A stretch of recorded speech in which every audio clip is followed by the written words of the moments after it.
Recently കണ്ട ഒരു റീലാണ്. ഒരു ഡ്രൈവിംഗ് ഇൻസ്ട്രക്ടർ അയാളുടെ ഡ്രൈവറോട് പറയും, അടുത്ത ലെഫ്റ്റ് എടുക്ക് എന്ന് പറയും.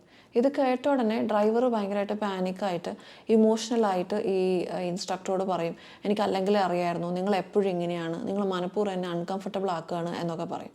സോ ഇത് കേട്ട ഉടനെ ഈ ഇൻസ്ട്രക്ടർ ക്ലൂലെസ് ആയിട്ട് ഇങ്ങനെ ഇരിക്കും. ഞാൻ എന്തെങ്കിലും ചെയ്തോ എന്ന് അയാൾ സെൽഫ് ഡൗട്ട് ചെയ്യും. ഞാൻ ശരിക്കും ഇവരെ ഹേർട്ട് ചെയ്യുന്ന രീതിയിൽ എന്തെങ്കിലും പറഞ്ഞു പോയോ എന്ന് വരെ അയാൾ ചിന്തിക്കും. എന്ന് പറയുന്ന പോലെ ചില ആൾക്കാർ എപ്പോഴും തെറ്റായിട്ട് മാത്രമേ നമ്മളെ മനസ്സിലാക്കുകയുള്ളൂ. നമ്മൾ മനഃപൂർവ്വം എഫേർട്ട് എടുത്ത് അവരെ പ്ലീസ് ചെയ്യാൻ വേണ്ടി ചില കാര്യങ്ങൾ പറഞ്ഞാലും, നമ്മൾ ഒട്ടും അവരെ ഹേർട്ട് ചെയ്യാൻ ഉദ്ദേശിക്കാതെ തന്നെ എന്തെങ്കിലും പറഞ്ഞാലും, എല്ലാം ഇവൻച്വലി പറഞ്ഞു വരുമ്പോൾ അവർക്ക് ഹേർട്ടായി, നമ്മളാണ് അവരെ ഹേർട്ട് ചെയ്തത് എന്ന് കൃത്യമായിട്ട് അവർ പറഞ്ഞൊപ്പിക്കും. നിങ്ങൾ അല്ലെങ്കിലും എങ്ങനെയാണ്, നിങ്ങൾ എപ്പോഴും എന്നോട് ഇങ്ങനെയാണ്, ഞാൻ ഇതിനു മുമ്പ് ശ്രദ്ധിച്ചിട്ടുണ്ട്, നിങ്ങൾക്ക് എന്നോട് ഒരു സ്നേഹവും ഇല്ല, നിങ്ങൾ എന്നെ ഒട്ടും കെയർ ചെയ്യുന്നില്ല.